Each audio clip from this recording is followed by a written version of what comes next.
एक भक्त बुजुर्ग सा था, 70 वर्ष की आयु का है, अब भी था कि वो भी भक्त है, लेकिन वो कहते हैं भगत तो बन जाते हैं, लेकिन गुरुजी के वचनों पर अविश्वास करता है तो भक्त नहीं।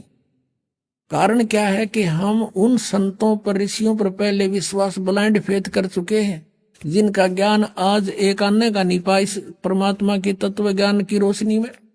तो अब सभी वकील बन गए, इस दास को भी संशय की दृष्टि से देखते हैं।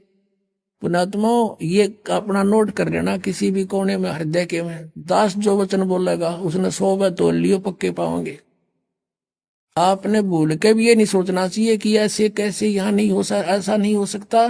आप बालक हो, यह आध्यात्मिक मार्ग है, इसको समझना आपके बस की बात नहीं। आप इतना ही समझो जैसा दास आपको समझाना अब चाहे, और आपके रूबरू कराता हूं और फिर भी संशय रहता तो आप अपनी बालक बुद्धि समझ लेना, दास के वचन पर अविश्वास ना करना।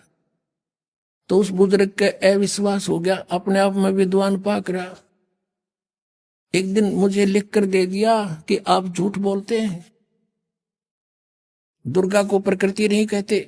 तो इससे सिद्ध था कि उसने ये वचन नहीं सुन रखे दास के कहीं पर भी। इतना क्लियर कर देता है जो ध्यान से सुने, या तो याद खा कर सो जाता था।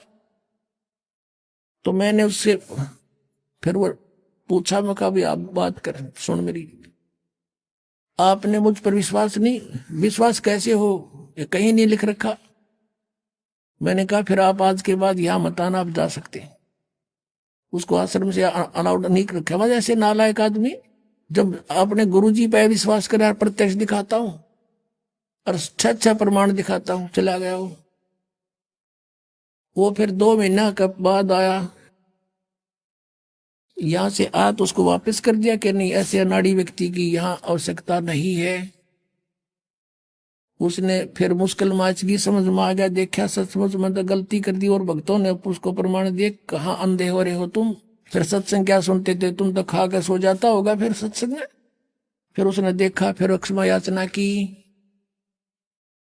कहने लगे जी हम तो बालक हैं, बेशक मैं अपने आप में घना समझदार बुद्धिमान समझू था, और आपके वचन पक्के पाए।